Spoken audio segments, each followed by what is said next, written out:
Le 1er mai 2011, Barack Obama fit sensation par une annonce au monde entier.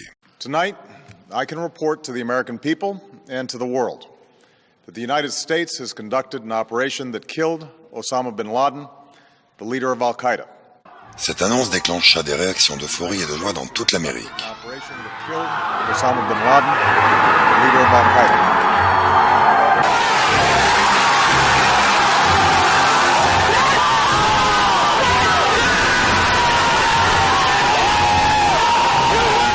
Pourtant, à l'autre bout du monde, les Pakistanais restèrent extrêmement sceptiques sur le fait que l'homme tué à Abbottabad était vraiment Oussama Ben Laden.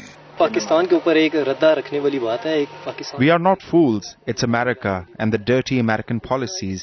Whenever they want to take control of an area, they act this way. Osama was never here. America wants to destroy the image of the Pakistan army. Those who live close to this compound say that Osama bin Laden was never in that house. I have lived here all my life. I have never seen Osama bin Laden come or go from here. We are a close-knit community. At least we would have seen him once, but we did not. Au fur et à mesure que les informations sur ce raid émergeaient, certains détails commencèrent à se contredire fortement entre eux. Premièrement, on ne comprend pas bien pourquoi les Américains n'ont pas voulu fournir au monde les photographies du cadavre de Ben Laden. Officiellement, la raison était qu'on ne pouvait pas nous les montrer parce qu'elles étaient trop brutales. Les Américains n'ont pourtant eu aucun scrupule à exhiber devant le monde entier les photos des autres personnes tuées pendant le raid.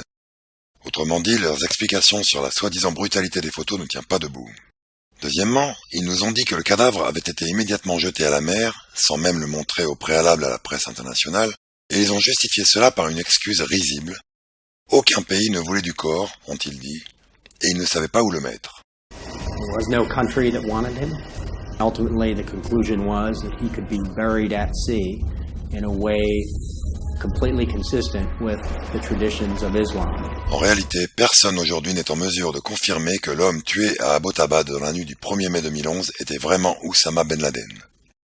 Ce même militaire qui affirme avoir tiré sur Ben Laden lors du raid a admis lors d'une interview à la télévision américaine ne pas avoir reconnu l'homme qu'il venait tout juste d'abattre. You shot him twice? A handful of times. A handful of times, and did you recognize him? No. You know, everybody thinks it was like, you know it's him. No. To us at that time, it could have been anybody. But was this bin Laden? You know, in my mind, he looked way younger than I thought he was going to be. His beard wasn't gray at all. You know, I'd studied lots of photos of him, and, you know, they were always gray. His beard was dark black. En réalité, bien avant 2011, certains soupçonnaient déjà que Ben Laden était mort depuis longtemps et qu'il avait été remplacé par un pantin qui lui ressemblait vaguement, afin de continuer à alimenter dans l'esprit des Américains la peur du prétendu terrorisme islamique. Même Omar, le fils d'Oussama Ben Laden, s'est dit convaincu qu'il s'agissait d'un sosie. Something very strange make you feel difficult to believe this is the same person as your father, or maybe they make copy of my father and say he said this or he said that. Et un laboratoire suisse spécialisé qui avait analysé des enregistrements de Ben Laden pour le compte d'une télévision française a déclaré que selon eux, il s'agissait d'un faux. Le fait que Ben Laden était déjà mort depuis longtemps était une opinion largement répandue parmi ceux qui se sont intéressés à Al-Qaïda. What would you say is the best way to characterize the nation's reaction to his death? Well, I would call it shocked surprise, actually. I think there was a widely held assumption, mine too, if I'm being honest, a widely held assumption that Osama bin Laden had already died of kidney failure or incidental violence, but that we hadn't heard from him in a few years, and I think there was a widely held assumption that he was already dead. En fait, nous savons que dès l'été 2001, Ben Laden était déjà gravement atteint d'une insuffisance rénale et qu'il avait besoin de fréquentes dialyses pour survivre. D'ailleurs, en juillet 2001, Ben Laden se rendit dans un hôpital américain à Dubaï, où selon le Figaro, il rencontra des hommes de la CIA. Ces informations de Radio France Internationale et du Figaro, Oussama Ben Laden aurait été soigné à Dubaï en juillet dernier à l'hôpital américain. Un représentant de la CIA l'aurait même rencontré à cette occasion. Juillet 2001, Ben Laden rencontre la CIA à Dubaï, selon le Figaro. Les faits, Oussama Ben Laden aurait quitté secrètement le Pakistan le 4 juillet pour se faire soigner aux Émirats pendant 10 jours. Pas n'importe où, dans cet hôpital américain par un urologue américain. Malade, à 44 ans, Ben Laden souffrirait de calculs rénaux et d'insuffisance rénale. Et le soir même du 11 septembre, alors que tout le monde pensait que Ben Laden se cachait dans une grotte quelque part pour préparer les attentats, le criminel le plus recherché au monde était transporté d'urgence dans un hôpital de Rawalpindi par les services secrets pakistanais. Here is Peterson's exclusive report. CBS News has been told that the night before the September 11th terrorist attack, Osama bin Laden was in Pakistan. He was getting medical treatment with the support of the very military that days later pledged its backing for the U.S. war on terror in Afghanistan. Pakistan intelligence sources tell CBS News that bin Laden was spirited into this military hospital in Rawalpindi for kidney dialysis treatment. Il semble donc que les Américains, au lieu de le rechercher aux quatre coins du globe, étaient plutôt intéressés à le maintenir en vie au moins jusqu'au 11 septembre, grâce à l'aide de leurs collègues pakistanais. Sans cela, ils n'auraient pu inculper personne le lendemain, et ils n'auraient pas eu de prétexte valide pour envahir l'Afghanistan. Une fois l'invasion de l'Afghanistan lancée, Ben Laden devint soudain sans importance pour l'ensemble de l'administration Bush. And again, I don't know where he is. I repeat what I said. I truly am not that concerned about him. En réalité, il semble bien qu'il soit mort dans l'intervalle de causes naturelles dans les montagnes de Tora Bora. En décembre 2001, un journal pakistanais titra sur la mort de Ben Laden. La nouvelle fut reprise par Fox News qui expliqua: d'après nos sources, Ben Laden est mort mi-décembre et a été enterré dans les environs de Tora Bora, selon le rite wahhabite. 3 semaines plus tard arriva la première confirmation, directement du président pakistanais Musharraf, lequel déclara « Ben Laden est probablement mort ». En juillet 2002, une confirmation similaire par un fonctionnaire du FBI fut publiée par la CBS. Même s'il n'existe pas de preuves qui le démontrent, expliqua-t-il, je suis convaincu que Ben Laden est mort. Le lendemain, la BBC reprenait cette information. Le 27 août 2002, le colonel Oliver North, resté fameux pour le scandale Iran-Contras, déclara dans une interview au New York Times « Je suis sûr qu'Oussama Ben Laden est mort. J'en suis absolument certain, comme tous ceux avec qui je suis encore en contact. » Lors du premier anniversaire des attentats, le 11 septembre 2002, la CBS relaya l'information. The message appears in a posting that just went up on a website that comes out of the Sudan, widely acknowledged to be the voice of Al-Qaeda, or at least one of several voices of Al-Qaeda. Although we cannot verify this is a direct message from the organization, it does say that Osama bin Laden is dead. It reports that he died December the 9th during a U.S. bombing raid on the Tora Bora Mountains. En octobre de la même année, c'est au tour du président afghan Hamid Karzai de déclarer devant CNN « Ben Laden est probablement mort ». Enfin, l'information est confirmée en septembre 2009 par le président pakistanais Zardari qui déclare « Oussama est mort ». Zardari a répété cette affirmation à la télévision dans l'émission Meet the Press. Do you think he's alive or dead? I've said before that I don't think he's alive. And you believe that?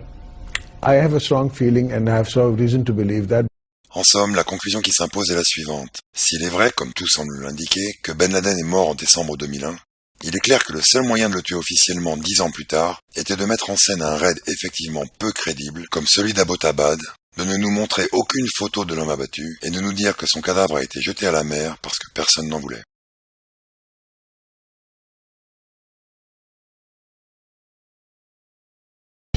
Entre le 12 et le 28 septembre 2001, dans des déclarations à la presse arabe, Ben Laden répéta à 4 reprises qu'il n'avait joué aucun rôle dans les attentats du 11 septembre. Exemple, le 16 septembre 2001, dans un communiqué diffusé sur la chaîne d'information internationale Al Jazeera et relayé par plusieurs médias occidentaux, il déclare « Je voudrais dire au monde que je n'ai pas orchestré les récents attentats. » Ce même jour, l'agence Afghan Islamic Press reçoit également un démenti dans lequel Ben Laden affirme « Les États-Unis pointent le doigt sur nous, mais je déclare catégoriquement que je ne l'ai pas fait. » Tandis que Ben Laden nie alors toute implication, les hauts dirigeants américains affirmaient que les États-Unis avaient une abondance de preuves reliant Ben Laden à l'attaque terroriste. Mais jamais aucune preuve ne fut présentée. La soi-disant revendication des attentats par Oussama Ben Laden repose exclusivement sur 2 vidéos confessions, présentées comme étant la preuve indiscutable de la culpabilité de Ben Laden, mais qui sont en réalité fortement sujettes à caution. La première vidéo apparaît le 13 décembre 2001. Elle fut mystérieusement retrouvée par la CIA dans une maison en Afghanistan, puis elle fut traduite par le Pentagone pour être ensuite diffusée dans le monde entier. Écoutons ce qu'en dit le grand reporter Éric Laurent, auteur d'une enquête très approfondie sur le 11 septembre. En effet, les Américains disent avoir trouvé à Jalalabad, donc la ville d'Afghanistan où je suis allé, et les Afghans, les responsables afghans que j'ai vus disent qu'on n'a jamais trouvé de cassette là-bas. La date que donnent les Américains n'est pas la bonne. Bon. Et ensuite, cette cassette est restée pendant 2 mois, donc entre les mains donc des responsables américains, et ensuite Bush a décidé au mois de décembre, donc fin décembre, de la diffuser. Et simplement, lorsqu'on regarde donc la cassette originale en arabe et la traduction qui a été faite ensuite, on s'aperçoit qu'il y a des ajouts, qu'il y a des parties dans la partie originale arabe complètement inaudibles qui ont été donc transformées, sur lesquelles on a apporté en fait un certain nombre de mots, d'éléments, de phrases, etc. qui tendent à confirmer en effet donc la responsabilité de Bin Laden.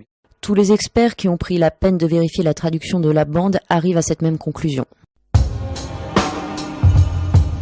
Les passages qui sont censés prouver la culpabilité de Ben Laden ne sont pas identiques aux paroles arabes.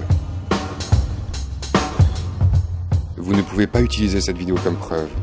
Les traducteurs américains ont manifestement ajouté des choses qu'ils voulaient entendre à beaucoup d'endroits. C'est un bidonnage. De plus, la ressemblance entre le Ben Laden que nous voyons sur cette vidéo et les images assurément authentiques de Ben Laden ne saute pas aux yeux, jugez par vous-même.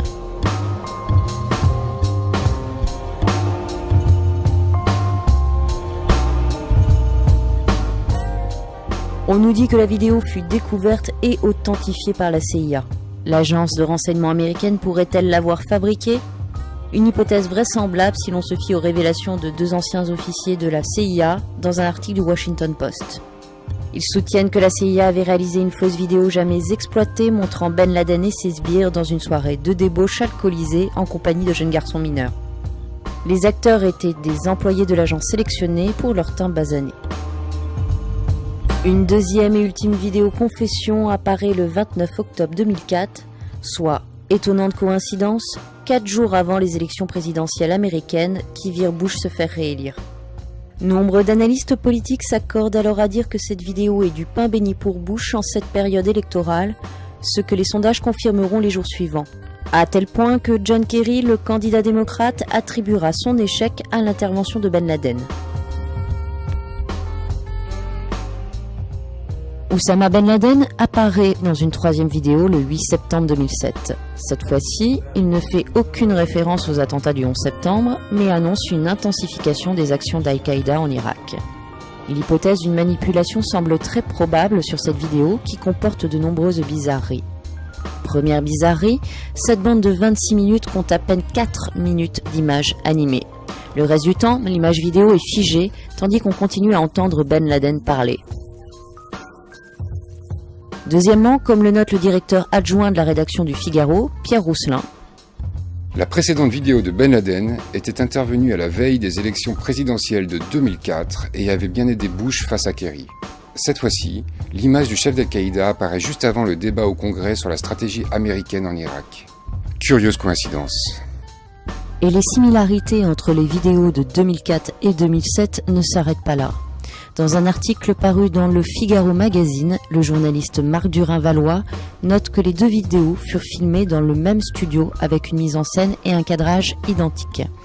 Ben Laden porte la même tenue vestimentaire, la posture du dos et la position des mains sont identiques, son visage est resté parfaitement inchangé 3 ans après.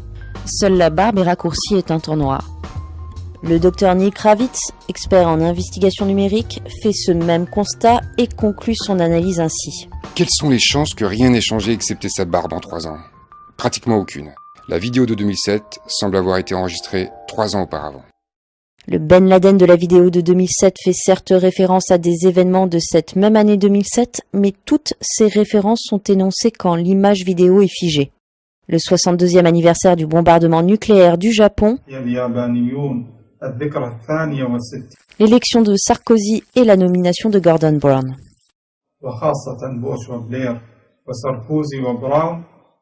Enfin, selon une source proche des services secrets français, certaines expressions du Ben Laden des vidéos de 2004 et 2007 ne colleraient pas avec les mimiques recensées. Notamment lorsqu'il lève ses sourcils de manière alternée. C'est une expression inconnue. Nous ne pouvons donc exclure l'utilisation d'un sosie. Aucune des vidéos de Ben Laden ne peut donc être considérée comme assurément authentique. Il en est de même pour les nombreux enregistrements audio post-11 septembre attribués à Ben Laden. En 2007, le très réputé institut suisse Dalmol a analysé la voix de 15 enregistrements sonores et en a conclu qu'ils différaient clairement les uns des autres. Par contraste, la CIA les a tous authentifiés. Quant à la commission d'enquête, elle s'est appuyée sur les seules déclarations de Khaled Sheikh Mohammed, cerveau présumé des attentats, pour présenter le 11 septembre comme ayant été commandité par Ben Laden. Or, les prétendus aveux de Khaled Sheikh Mohammed sont des informations de troisième main dont la véracité est incertaine, ainsi que le reconnaissent les présidents et vice-présidents de la commission. Nous n'avions aucun moyen de vérifier la fiabilité des informations fournies. La fiabilité des aveux est d'autant plus sujette à caution que Khaled Sheikh Mohammed fut soumis à la torture. Un mémo rendu public par le département de la justice en avril 2009 révéla qu'il fut torturé à 183 reprises en mars 2003. Ces révélations inspirèrent au journaliste du New York Times, Philip Shannon, le commentaire suivant. Tout ceci jette un voile sur la crédibilité du rapport final de la commission. Dans les cercles du renseignement, on n'accorde que peu de crédit aux témoignages recueillis sous la torture. Under duress, will people tell the truth if tortured? Under duress, under the threat of duress, under blackmail, people will tell what they think you want to hear. It is an unreliable tool. And the reason I say this is I spent 21 years in the CIA, in and out of prisons, watching these techniques one way or another, reading reports, and the countries that tortured uniformly produced inaccurate intelligence. Torture does not work. Par ailleurs, Ben Laden n'était pas inculpé par les autorités américaines pour les attentats du 11 septembre. En effet, s'il figurait bien dans la liste des 10 criminels les plus recherchés sur le site officiel du FBI, Ben Laden y était présenté comme un suspect dans les attentats contre les ambassades américaines de Tanzanie et du Kenya, mais pas pour les attentats du 11 septembre. Pourquoi n'a-t-il jamais été inculpé ? Est-ce une simple question de procédure administrative comme le laisse suggérer en août 2006 Rex Tomb, le porte-parole du FBI ? Ou bien faut-il se fier aux propos que ce même Rex Tomb a tenus 2 mois plus tôt auprès du journaliste Ed Haas ? Le FBI n'a aucune preuve solide connectant Ben Laden au 11 septembre. En résumé, Ben Laden n'était pas inculpé par les autorités américaines pour les attentats du 11 septembre, aucune preuve de sa culpabilité n'a jamais été présentée, et les revendications de l'ex-ennemi public numéro 1 prêtent toutes à caution.